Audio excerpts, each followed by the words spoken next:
प्रारंभ के सभी दर्शकों को मेरा नमस्कार। मेरा नाम है संदीप आर के सिंह और आज हमारे साथ श्री प्रतीक बोराडे जी। प्रतीक जी, बहुत बहुत स्वागत आपका। संदीप जी, आपका भी बहुत-बहुत धन्यवाद मुझे बुलाने के लिए। वैसे तो आप परिचय के मोहताज नहीं है सर, पर फिर भी एक संक्षिप्त परिचय। प्रतीक जी का अपना एक दो यूट्यूब चैनल है, प्रतीक बोराडे फिल्म थ्योरीज। प्रतीक जी एक पर्टिकुलर नजर से हमारे हिंदी फिल्म्स को देखकर और उस चीज को सामने लाने में आप अग्रणी रहे हैं, प्रणेता रहे हैं। वह है वामपंथी प्रभाव कितना रहा है, इस्लामिक प्रभाव कितना रहा है और एंटी हिंदू कितना कंटेंट ये लोग परोसते हैं, न सिर्फ बॉलीवुड बल्कि साउथ की फिल्में भी और हॉलीवुड से भी जो हो रहा है। तो जो लोग दर्शक आपको जानते हैं उसमें तो मुझे कोई शंका ही नहीं है। और इसीलिए एक घटना हुई है, उदयपुर फाइल्स नाम की फिल्म आई है। कन्हैयालाल जी के मर्डर पर वह फिल्म बनी है। और न सिर्फ कन्हैयालाल जी के मर्डर पर, उसका ट्रेलर यह कहता है कि कहानी है नंदी की, काशी विश्वनाथ की। ठीक है, और बात सही है क्योंकि उसी घटना से वह बातें निकली थी। तो बिल्कुल। सबसे पहले आप इसको कैसे देखते हैं सर कि कन्हैयालाल मर्डर केस पर जो फिल्म बनती है तो मुस्लिम संगठन से उसको रोकने के लिए चले जाते हैं, उसका ट्रेलर देखते ही उद्वेलित हो जाते हैं। ट्रेलर कैसा लगा यह भी बताइएगा। आपकी क्या प्रतिक्रिया प्रतीक जी? जी देखिए विरोध होना तो स्वाभाविक सी बात है। जिस विषय को आप दबाना चाहते हैं या चर्चा में नहीं आने देना चाहते, उस पर कोई फ़िल्म बना रहा है, तो ऑब्वियसली उसका विरोध तो होगा ही। और वो जो बात आपने कही काशी विश्वनाथ और नंदी महाराज, उनका जो उल्लेख ट्रेलर में देखने को मिल रहा है, वहीं से इस विषय की शुरुआत भी हुई थी। भगवान शिव जी का टीवी डिबेट में अपमान होते हुए देखकर नुपुर शर्मा जी ने जो उसको प्रत्युत्तर दिया था और उसके बाद में जो विरोध हुआ, कन्हैयालाल जी की हत्या जिस प्रकार से की गई, उसके बाद में महाराष्ट्र में उमेश कोहली जी की हत्या हुई, एक और हत्या हुई थी, मैं नाम भूल रहा हूँ। तो ये सब हमने देश भर में विरोध प्रदर्शन आदि वगैरह सब होते हुए देखा और ये कोई पहली बात नहीं है। इससे पहले भी हमने इस प्रकार से कई बार ऐसी घटनाएँ देखी हुई है। जैसे कि 2016 में जितना मुझे याद आ रहा है, मालदा, पूर्णिया यहाँ पर कितने बड़े-बड़े दंगे हुए थे। कमलेश तिवारी उनके कमेंट के कारण कितनी आगजनी, तोड़-फोड़, दुकानों को जलाया जाना मालदा, पूर्णिया में, ये सब हमने उस समय देखा हुआ था। और उसके बाद में कमलेश तिवारी उनकी भी हत्या हुई। तो ये घटनाएँ हमने काफ़ी समय से देखी हुई है। और ये केवल कोई अभी की बात है ऐसी नहीं, इतिहास में भी अगर हम जाएँ तो हमें ऐसी कई सारी घटनाएँ देखने को मिलती है। मैं तो मेरे गुरुदेव के सत्संग में हकीकत राय जी की कथा कई बार सुनता था। सियालकोट के थे हकीकत राय, जो अभी पाकिस्तान में है जो भूभाग। तो उस समय शाहजहाँ का क्रूर शासन था, तो हकीकत राय बच्चे थे, 13 12 या 13 वर्ष के केवल थे, स्कूल में थे। तो जो उनके मुस्लिम सहपाठी थे, तो हकीकत राय जी को मज़ाक उड़ा रहे थे, गाली-गलौच आदि कर रहे थे, तो हकीकत राय जी वो सहन कर रहे थे सब कुछ। पर जब भगवान श्री कृष्ण, प्रभु श्री रामचंद्र जी, उन पर गाली-गलौच की गई, तो हकीकत राय जी ने भी उसका प्रत्युत्तर दिया। नुपुर शर्मा जी की तरह जो बातें तथ्यों के साथ में है, जो बातें उन्होंने काफ़ी उत्तर दिया। उसके बाद में वो बात बहुत बड़ी, बहुत विरोध हुआ हकीकत राय जी का। वहाँ के जो मौलवी वगैरह थे उनको बुलाया गया और फिर कहा गया कि तुमको कन्वर्ट होना पड़ेगा, तभी हम तुमको माफ़ करेंगे, नहीं तो माफ़ नहीं किया जाएगा, तुम्हारा सर धड़ से अलग किया जाएगा। हकीकत राय जी भी अपने धर्माभिमानी थे, उन्होंने कहा कि मेरा सर धड़ से अलग कर दोगे तो भी मैं हिंदू धर्म नहीं छोड़ूँगा। और 1734 में उनके पिता का नाम भागमल था जितना मुझे याद है। और उनका विवाह भी उस समय हुआ था, 13 या 14 वर्ष के थे, उस समय उनका विवाह हो चुका था। तो फिर भी उन्होंने अपने धर्म के लिए बलिदान दिया और अपना सर धड़ से उनका अलग हुआ, परंतु उन्होंने हिंदू धर्म को नहीं छोड़ा। तो ये हमने इतिहास में भी ऐसी कई सारी घटनाएँ आदि देखी हुई है। अब यहाँ पर आप देख लीजिए, कन्हैयालाल जी की हत्या होती है, परंतु पिछले 2 ढाई वर्षों में मैंने नहीं देखा कि इस घटना की बॉलीवुड में से किसी ने निंदा की हो, इस पर चर्चा की हो या इसको लेकर के फ़िल्म बनाने का। अभी तो ये उदयपुर फाइल्स हम देख रहे हैं। हालाँकि यहाँ पर भी कोई बहुत बड़ा प्रोडक्शन हाउस रिलायंस एंटरटेनमेंट का नाम जुड़ा हुआ है। हालाँकि प्रोडक्शन वैल्यू की दृष्टि से ट्रेलर से अगर हम देखें, तो प्रोडक्शन वैल्यू बजट कम ही लग रहा है फ़िल्म का। तो कोई जो मेन स्ट्रीम बॉलीवुड के फ़िल्म मेकर्स है, प्रोडक्शन हाउस है, वो कोई इसके साथ जुड़े हुए अभी भी हम नहीं देख रहे। और ये कोई पहली बात तो नहीं है ना, इससे पहले भी हमने मालदा पूर्णिया का मैंने उल्लेख किया। उसको लेकर के बॉलीवुड ने कहीं पर उल्लेख किया हो, फ़िल्म बनाना तो बहुत दूर की बात है। आपने किसी फ़िल्म पर कोई सब प्लॉट डाल दिया, कोई डायलॉग डाल दिया, ये कहीं पर भी हमें देखने को नहीं मिला है। इसके विपरीत आप अगर देखेंगे, अनुभव सिन्हा जैसे फ़िल्म मेकर्स, जो आर्टिकल 15 अगर उस अनुभव सिन्हा की फ़िल्म की हम बात करें, तो जो घटना थी उसमें कोई जाति का एंगल था भी नहीं। परंतु फिर भी उस घटना को आधार बनाकर हिंदुओं को जात-पात में बाँटने के लिए एक पूरी अपने मन से उस घटना को तोड़-मरोड़ कर उस फ़िल्म के माध्यम से अनुभव सिन्हा ने प्रेज़ेंट किया। तो वहाँ पर उनका वामपंथी नैरेटिव चलाने के लिए वो इस प्रकार के जिन घटनाओं में कोई ऐसा जाति का एंगल नहीं भी होता, उसको लेकर के भी फ़िल्म बना देते हैं, ताकि अपना नैरेटिव पुश किया जा सके। परंतु उसमें यहाँ पर झूठ ऐसी बोला कई था। सारी घटना हाँ, वो मैंने वो कहा ना, घटना उस घटना बदायूं को की थी। तोड़-मरोड़ क वह जो लोग एक्चुअली विक्टिम्स थे, उनको तो दलित दिखाया गया, लेकिन जो हत्यारे थे एक्चुअली, उनकी जाति बदल दी और यहाँ तक कि सरकार का चरित्र भी बदल दिया। हुआ था मुलायम सिंह यादव के काल में और दोषी बता दिया। मतलब योगी काफी जी झूठ को। बोला था योगी जी। हाँ तो मैंने वही कहा, जो सत्य घटना है उसको तोड़-मरोड़ कर ये लोग प्रेज़ेंट करते हैं, अपने नैरेटिव को चलाने के लिए। जिन घटना में ऐसा कोई एंगल होता नहीं, वहाँ पर भी वो एंगल वो डाल देंगे। पर यहाँ पर कन्हैयालाल जी की हत्या, उससे पहले भी मालदा पूर्णिया का मैंने उल्लेख किया। इतिहास में ऐसी कई सारी घटनाएँ हमें देखने को मिल जाती है। कश्मीरी हिंदुओं का नरसंहार तो कितना बड़ा उदाहरण हमारे सामने है। उसके 30 वर्ष बाद तक भी बॉलीवुड को कभी उन कश्मीरी हिंदुओं के नरसंहार की याद भी नहीं आई। उल्टा अपोजिट नैरेटिव, पाकिस्तान का कश्मीर के ऊपर जो प्रोपेगेंडा है वो फैलाने वाला नैरेटिव बॉलीवुड ने अवश्य बनाया हुआ है, कि भारतीय सेना कश्मीर में अत्याचार करती है, भारतीय सेना कश्मीरी मुस्लिम्स पर अत्याचार करती है। ये नैरेटिव वाली फिल्में बॉलीवुड ने बनाई हुई है। तो कहने का तात्पर्य ये है कि जब इनको अपना नैरेटिव चलाना होता है, तो जो सत्य घटना है उनमें भी तोड़-मरोड़ कर फिल्में बनाते हैं। पर ऐसी घटनाओं पर, इतनी भयावह घटनाएँ हैं, उस पर इनका मुँह भी नहीं खुलता, आलोचना भी नहीं करते। ना कोई फ़िल्म बनाते हैं, और फ़िल्म पूरी की पूरी ना बनाओ तो आप कहीं सब प्लॉट डाल दो, डायलॉग डाल दो, वो भी इनसे नहीं डाला जाता। ये हम तो स्पष्ट रूप से बॉलीवुड की हिपोक्रेसी देख सकते हैं। हालाँकि अभी बॉलीवुड अपने आप को बड़ा राष्ट्रवादी, या हम बड़ा हिंदू धर्म का सम्मान करते हैं, ये दिखावा करने का प्रयास कर रहा है पिछले 2-3 वर्षों से। परंतु वो स्पष्ट रूप से दिख रहा है कि वो केवल दिखावा है। अब आप देख लीजिए, द कश्मीर फाइल्स और केरला स्टोरी की सफलता के बाद में विशेषतः बॉलीवुड ये ढोंग कर रहा है कि हम भी राष्ट्रवादी है, हम भी हिंदू धर्म को प्रमोट करना चाहते हैं। इन्होंने सम्राट पृथ्वीराज बनाई, जो राष्ट्रवादी तो किसी भी दृष्टि से नहीं थी, राष्ट्रवाद का मज़ाक अवश्य थी। इसके बाद में आदिपुरुष का हम उल्लेख कर सकते हैं, और भी ऐसी 5-6 इन्होंने ढोंग, राष्ट्रवाद का ढोंग करने वाली, अभी पिछले वर्ष ऋतिक रोशन की फाइटर आई थी।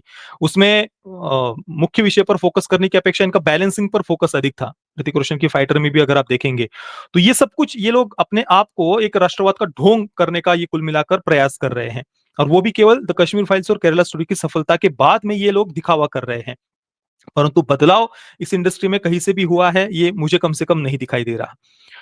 तो जी हाँ, ये तो सब बातें तथ्य, सब कई बार हम ये बातें चर्चा कर चुके हैं। अब क्या कर सकते हैं? ये इंडस्ट्री तो बदलने का नाम नहीं ले रही।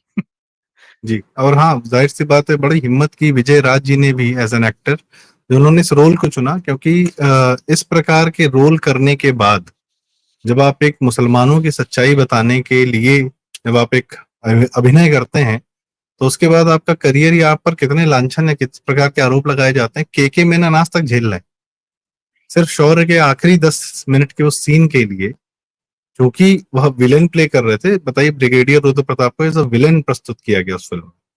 और वो शुभांकर मिश्रा हो या कोई भी हो, सब लोग जितने लोग हैं, उनसे सिर्फ और सिर्फ एक सवाल पूछा करते हैं, या उनको शर्मिंदा करने का प्रयास करते हैं कि आपने वह रोल किया और 10 आखिरी के 10 मिनट के आपको क्या खराब लगा, क्योंकि उसको गलत तरीके से यूज किया जाता है। अब पता नहीं, खैर, वह लास्ट का 10 मिनट जो है अपने आप में अद्भुत रहा है। जिसने ना देखा जरूर देखे। इसी के साथ मैं यह देख रहा था प्रतीक जी, तो ये एक अच्छी बात है और हम प्रयास करेंगे, फिल्म तो जरूर देखेंगे हम, हमारी कहानी कह रही है, एटलीस्ट ट्रेलर में तो यह लग रहा है।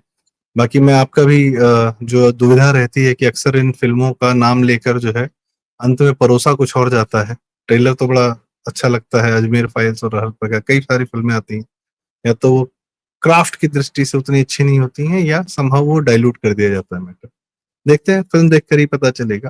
अ, पर इसमें जो आपने ये बात कही कि मतलब इतना घटिया हत्याकांड हुआ, उस पर नसीरुद्दीन शाह ने कभी कुछ नहीं कहा। पहलगाम में हत्या हुई, नसीरुद्दीन शाह ने कुछ नहीं कहा। पर अब नसीरुद्दीन शाह जैसे वामपंथी एक्टर, जिन्होंने जीवन भर वामपंथी फिल्में ही की, उनको बड़ी तकलीफ हो रही है कि वो भारत में जो है बड़ी दर्द में है उस समय, कि ये उनके सपनों, ये वो भारत तो नहीं। वो आजकल ये कह रहे हैं अपने आर्टिकल्स के माध्यम से।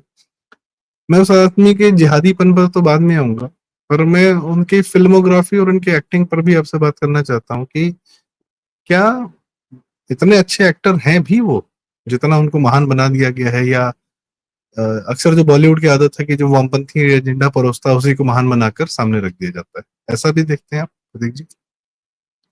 देखिए नसरुद्दीन शाह ने तो इससे पहले भी कई बार ऐसे वक्तव्य दिए हुए हैं पिछले 3-4 वर्षों में। अगर हम देखें द कश्मीर फाइल्स के बाद में, केरला स्टोरी के बाद में, इवन गदर 2 के बाद में भी नसरुद्दीन शाह ने जो वक्तव्य दिए थे, मोदी जी की हिटलर से तुलना करना, या इस प्रकार के तानाशाही राज में हम जी रहे हैं, जैसे हिटलर को खुश करने के लिए फिल्में बनाई जाती थी, उस प्रकार से ये फिल्में बनाई जा रही है। इस प्रकार के भी वक्तव्य हमने पिछले 3-4 वर्षों में नसरुद्दीन शाह की तरफ से देखे हुए हैं। तो ये कोई उन्होंने कुछ पहली बार ये बात कही है ऐसी बात नहीं है। समय-समय पर हर कुछ-कुछ महीनों के बाद में उनको पता नहीं नींद खुल जाती है, या अचानक से कहीं पर इंटरव्यू में वो कुछ ऐसी बात कह देते हैं। अभी बीच में द एम्पायर करके एक वेब सीरीज़ भी आई थी डिज्नी प्लस हॉटस्टार पर, बाबर का महिमा मंडन करने वाली। उस समय भी शायद नसीरुद्दीन शाह ने कुछ तो उस सीरीज़ के बारे में भी अच्छी बातें प्रमोट करना कह लीजिए जो भी उस समय कहा था। और कबीर खान जो बॉलीवुड के डायरेक्टर है, उन्होंने तो यहाँ तक कहा था कि मुगल भारत के असली राष्ट्र निर्माता है, नेशन बिल्डर्स है वगैरह। इस प्रकार की भी बात बॉलीवुड के फिल्म मेकर्स करते हैं। ऐसे फिल्म मेकर्स को बॉलीवुड में सेलिब्रेट किया जाता है। और जो बात आपने कही नसरुद्दीन शाह क्या अच्छे एक्टर है, तो देखिए बॉलीवुड में कई सारे ऐसे नाम आपको देखने को मिल जाएँगे जो जब आप इनके नैरेटिव के अनुसार चलते हैं, तो ऑब्वियसली आपको सेलिब्रेट किया जाता है। चाहे वो आप डायरेक्टर के रूप में हो, राइटर के रूप में हो, या एक्टर के रूप में हो। अगर आप वामपंथी नैरेटिव के अनुसार फ़िल्में बनाते हैं, या उस अनुसार आपकी विचारधारा है, उसमें काम करने से आपको कोई प्रॉब्लम नहीं है, तो फिर एक पूरा पीआर आपके पीछे लग जाता है, आपकी इमेज बिल्ड करने के लिए, आपका महिमा मंडन करने के लिए। इसमें आपको कई सारे फ़िल्म मेकर्स के नाम देखने को मिल जाएँगे, चाहे वो विक्रमादित्य मोटवानी हो, अनुभव सिन्हा हो, अनुराग कश्यप हो, या विशाल भारद्वाज जैसे इन इन जैसे डायरेक्टर्स हो। राइटर्स की बात करें तो वरुण ग्रोवर जैसे डायरेक्टर्स, सॉरी राइटर्स, ऐसे और भी कुछ राइटर वगैरह आपको इनकी कहानियों में वही आपको बिल्कुल डिप्रेसिंग सा टोन समाज का, या बिल्कुल नकारात्मक चित्रण, वही छाती कूटो अलग-अलग नामों से, नागराज परिवार मंजुले के नाम। हों, सैराट वाले। हाँ, हाँ, वो बहुत सारे ऐसे फ़िल्म मेकर्स हैं जिनकी फ़िल्मों में हुँ, बिल्कुल ही आपको ऐसी कोई डिप्रेसिंग थीम और वही उनके वामपंथी नैरेटिव में जो टिपिकल सी बातें हमें हर जगह पर देखने को मिलती है, वही सब कुछ इनकी फ़िल्मों में भी होता है। आप देख लीजिए किसी भी वामपंथी फ़िल्म मेकर की फ़िल्म में आपको कुछ नया देखने को नहीं मिलेगा। सब आप अगर एक वो रोमांटिक फ़िल्म बनाएँगे, तो वही वहाँ पर बेटी के पिता को दरिंदा दिखा देंगे, बेटा वो बिल्कुल छपरी टाइप उस कैरेक्टर को आप दिखा देंगे। वही सेम पैटर्न वाली इनकी पचासों फ़िल्में देखने को मिल जाएँगी, पर फिर भी उनका मन भरता नहीं है। हर समय उसी प्रकार की फ़िल्में बनाते हैं और उनका इकोसिस्टम उन फ़िल्मों को सेलिब्रेट करता रहता है। रोमांटिक फ़िल्म नहीं हो, ये हॉरर फ़िल्म भी बनाएँगे तो उसमें भी वही पैट्रियार्की के नाम से छाती कूटेंगे। अभी हाल ही के समय में हमने बहुत सारी फ़िल्में देखी। आप देख लीजिए, आज से 20 वर्ष पहले तक भी भले ही बॉलीवुड के वो मेन स्ट्रीम के डायरेक्टर्स ही ले लीजिए, उनकी फ़िल्मों में भी, उनकी हॉरर फ़िल्में आप देख लीजिए, उनमें भी ये पैट्रियार्की के नाम से छाती कूटना नहीं दिखेगा आपको। वो टिपिकल प्लेन हॉरर फ़िल्में हैं, एक घोस्ट है, एक आदमी है, वो लड़ रहे हैं, भूत भगा रहे हैं, जो भी है नॉर्मल टिपिकल। आजकल की हॉरर फ़िल्में देखें ना, आदमी का सर दर्द करने लगता है। अभी हाल ही में एक छोरी नाम की फ़िल्म आई, छोरी 2 आई, या अभी काजोल की माँ नाम की फ़िल्म आई। सेम डायरेक्टर है तीनों फ़िल्मों का, छोरी, छोरी 2, माँ का। और तीनों फ़िल्मों में समाज का चित्रण भी बिल्कुल सेम देखने को मिलेगा। भारत के गाँव है, बिल्कुल दरिंदों के अड्डों की तरह, मॉन्स्टर्स की तरह दिखाया है, और वहाँ पर वो बच्चियों को मार रहे हैं, पटक-पटक कर वो, या मार जैसे भी करके बच्चियों को वो मार रहे हैं। वही बिल्कुल स्टेरियोटाइप करना जिस प्रकार से भारत के गाँव को, ये नैरेटिव तब से चला आ रहा है जब से ब्रिटिशों ने यहाँ पर जो अलग-अलग कथित कुप्रथाओं को अब एजुकेशन सिस्टम के माध्यम से लोगों के दिमाग में डालना शुरू किया, चाहे वो देवदासी कथित प्रथा की बात हो, या सती जैसी कथित कुप्रथा की बात हो। तो ये एजुकेशन सिस्टम के माध्यम से पहले ब्रिटिशों ने यहाँ पर बातें दिमाग में डाली, और उस एजुकेशन सिस्टम से निकली हुई जो जनरेशन है हमारे देश की 2-3, उनके दिमाग में ये बातें बैठी हुई है कि इस देश की सभ्यता घिनौनी है, यहाँ पर हमेशा से महिलाओं के साथ में फ्रॉड होते आया है। उनकी हॉरर फ़िल्मों में भी वही थीम देखने को मिलेगी। तो मैं कह ये रहा था कि वामपंथी फ़िल्म मेकर्स इतने, उनके पास कोई क्रिएटिविटी नहीं होती है। हाँ, क्राफ्ट पर बहुत अच्छी पकड़ है। टेक्निकली आप उनकी कलर ग्रेडिंग देखेंगे, सिनेमेटोग्राफी देखेंगे, कैरेक्टर्स को लिखना वगैरह, तो उनको कैसे इमोशनल ब्लैकमेल कैसे करना होता है दर्शकों को, इस क्राफ्ट पर उनकी पकड़ होती है। पर थीम की जब बात आती है ना, वहाँ पर कुछ नयापन नहीं होता। उनकी हॉरर फ़िल्में सब एक जैसी दिखेंगी, उनकी रोमांटिक फ़िल्में, लव स्टोरीज़ सब एक जैसी दिखेंगी, या उनके कुछ सोशल ड्रामाज़ आप देख लीजिए, या जो भी हर फ़िल्म में आपको एक सिमिलर पैटर्न ही देखने को हमेशा मिलता है। तो जो मैंने नाम लिए, अनुभव सिन्हा हो, अनुराग कश्यप हो, या फिर विक्रमादित्य मोटवानी, विशाल भारद्वाज आदि, ठीक है, आपको कहानी की दृष्टि से अलग-अलग बातें दिखेंगी, पर आप अगर सूक्ष्मता से उनकी कहानियों का निरीक्षण करेंगे, इन सब फ़िल्म मेकर्स की, तो आपको वही एक कम्युनिस्टों वाला जो सामाजिक चित्रण है, वही देखने को मिलेगा। इवन अनुराग कश्यप की गैंग्स ऑफ वासेपुर भी अगर आप देखेंगे, उसमें भी आप देख लीजिए, मनोज वाजपेयी का जो कैरेक्टर है, उसका सरदार खान शायद उस पात्र का नाम था। उसके पिता एक विलन का नाम क्या है उसमें? कुछ तो कोई ठाकुर या कुछ रामाधीर। ऐसा ही नाम, रामाधीर सिंह, रामाधीर सिंह। तो वो एक वही मिल मालिक है, उसकी खदानें वगैरह है, और वो अपने जो भी कामगार वगैरह, मजदूर वगैरह है, उन पर वो अत्याचार कर रहा है। तो ये जो सरदार खान का पिता है, वो इस प्रकार से उसको एक्सप्लॉइट किया गया था, बहुत परेशान था, तो उसका बेटा अभी हुँ। रामाधीर सिंह का बदला ले रहा है। तो आपको जो वामपंथी वाली टिपिकल सामाजिक चित्रण देख लीजिए, या फिर जो एविल कॉर्पोरेट्स वगैरह, उसके साथ में फिर हुँ। उसके विरुद्ध कोई विद्रोह कर रहा है, ये सिमिलर थीम आपको इनकी सभी इस विषय की फ़िल्मों में, इस जॉनरा की फ़िल्मों में देखने को मिलेगी। आपने हाँ, आपने प्रेज़ेंटेशन। हुँ, जी, जी, बोलिए। नहीं प्रेज़ेंटेशन की प्रेज़ेंटेशन दृष्टि से, हाँ, प्रेज़ेंटेशन की दृष्टि से बहुत बढ़िया है, एक्सट्रीमली वेल मेड फ़िल्म है। गैंग्स ऑफ वासेपुर का आप देखेंगे, उसकी शुरुआत के ओपनिंग सीन से देखिए, आपको ऐसा लगेगा आप कोई बड़ी एपिक फ़िल्म देखने के लिए जा रहे हैं। तो प्रेज़ेंटेशन ऑब्वियसली बहुत बढ़िया है, इसमें कोई संदेह नहीं है, पर थीम इनकी सभी फ़िल्मों की लगभग एक जैसी होती है। हाँ, आप जी। कुछ बोल रहे थे? हाँ, आपने इन फ़िल्म इन का च बताया, तो जो 2 आपने बताए कि परिवार को कैसे दिखाते हैं और कॉर्पोरेट्स को एविल दिखाते हैं, तो हाल-फिलहाल में भी शायद आपने अपने रिव्यूज़ में बताया कि जुरासिक वर्ल्ड में भी और मेट्रो इन दिनों में भी कुछ यही थीम्स हैं, कि परिवार में गड़बड़ है, या और जुरासिक वर्ल्ड में फिर वही कि इविल कॉर्पोरेट है। हुँ, हुँ।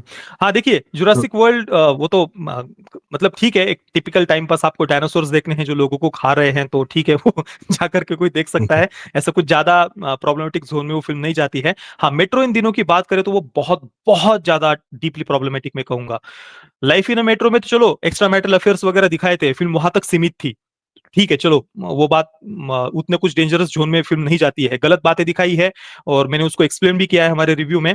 पर मेट्रो इन दिनों में ये एक लेवल और आगे चले गए हैं। इस बार इन्होंने अबॉर्शन को नॉर्मलाइज़ किया है। केवल नॉर्मलाइज़ नहीं, तो वो अबॉर्शन को प्रमोट भी कर रहे हैं एक प्रकार से। जो अली फज़ल और फातिमा सना शेख का कैरेक्टर है, दोनों को हिंदू पति-पत्नी दिखाया है, आकाश और श्रुति। तो प्रेम विवाह वगैरह करते हैं, और काफ़ी दिनों तक उनको गर्भ नहीं रह रहा होता, तो संतान नहीं होती, तो कैसे जैसे-जैसे करके कई समय के बाद में गर्भ रह जाता है श्रुति को, यानी फातिमा सना शेख के कैरेक्टर को।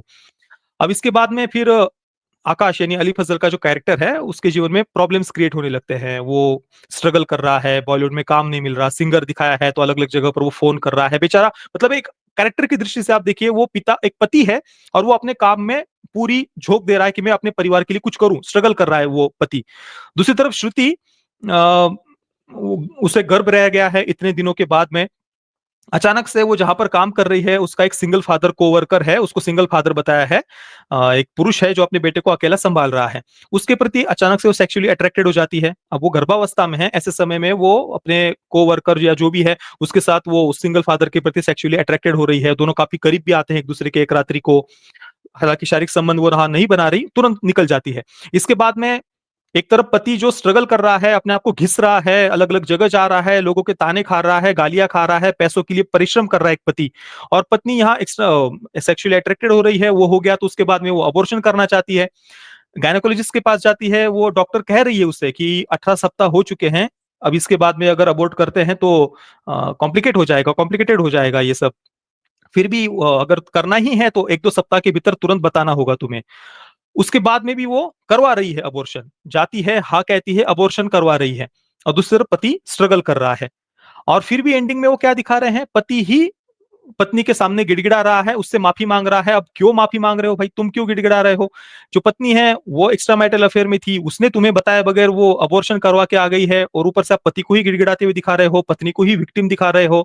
मतलब ये जो अपने आप को स्ट्रॉन्ग इंडिपेंडेंट कहने वाली जो लड़कियां हैं, मतलब उनको प्रो लाइफ नहीं, हम तो प्रो चॉइस है, हमको तो अबॉर्शन करने का अधिकार चाहिए, प्रो चॉइस है हम, और इन बातों को किस प्रकार से प्रमोट करें। मतलब 18 सप्ताह हो गए हैं, फिर भी अगर लड़की चाहती है तो अबॉर्ट उसको करना चाहिए, और वहां पर विक्टिम भी वही है।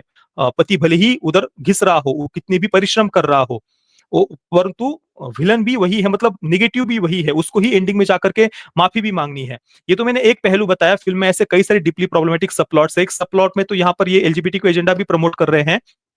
एक नाबालिग बच्ची है जो 13 या 14 वर्ष की होगी, उस नाबालिग बच्ची को सोते हुए एक दूसरी लड़की किस कर रही है, सोते हुए, बिना कंसेंट के सोते हुए उसको किस कर रही है। क्यों कर रही है किस? क्योंकि उसको अपनी सेक्सुअलिटी को एक्सप्लोर करना है, उसको देखना है कि मैं स्ट्रेट हूं या फिर मुझे लड़कियां पसंद है।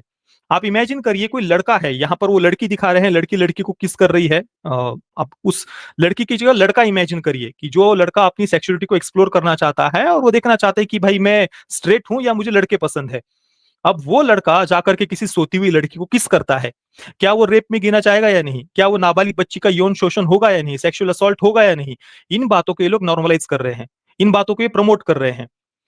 एक नाबालिग बच्ची के यौन शोषण को फिल्म में दिखाया जा रहा है, देश में फिल्म देखी जा रही है, ना किसी महिला आयोग को कोई पड़ी है। ये लोग कंसेंट कंसेंट की बातें करते हैं, यहाँ एक नाबालिग बच्ची को सोते हुए किस करते हुए आप दिखा रहे हैं।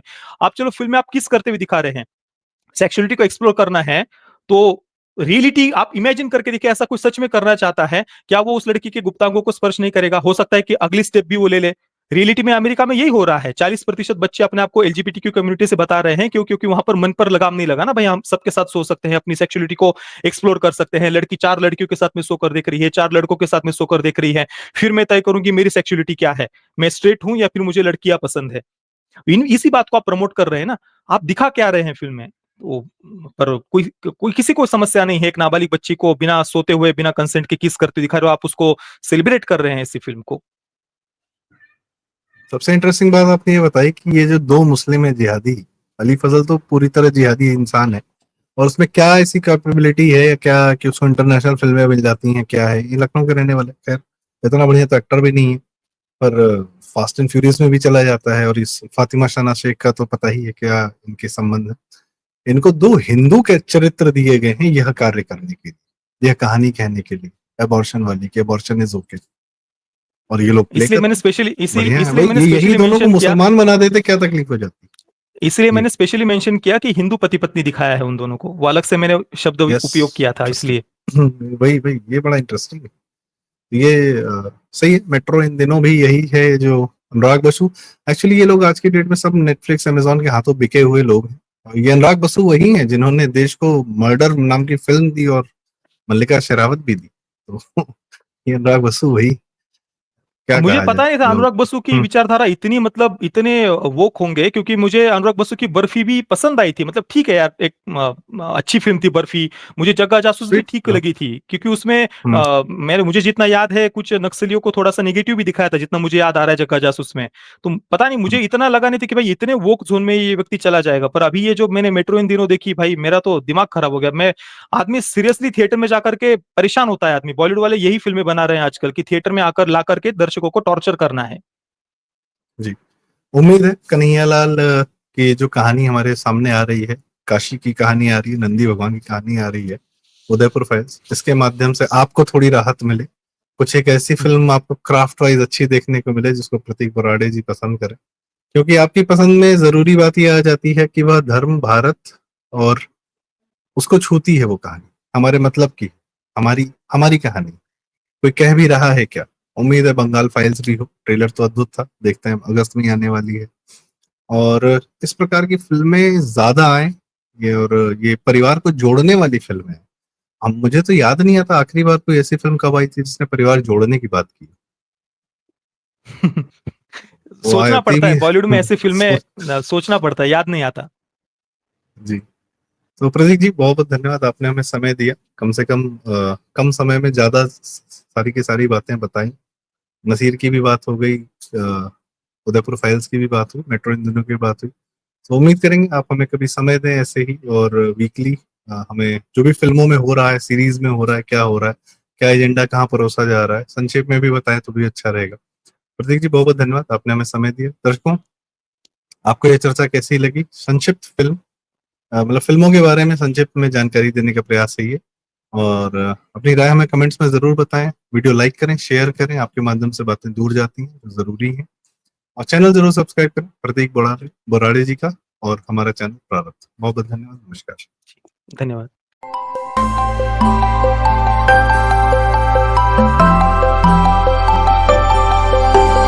धन्यवाद।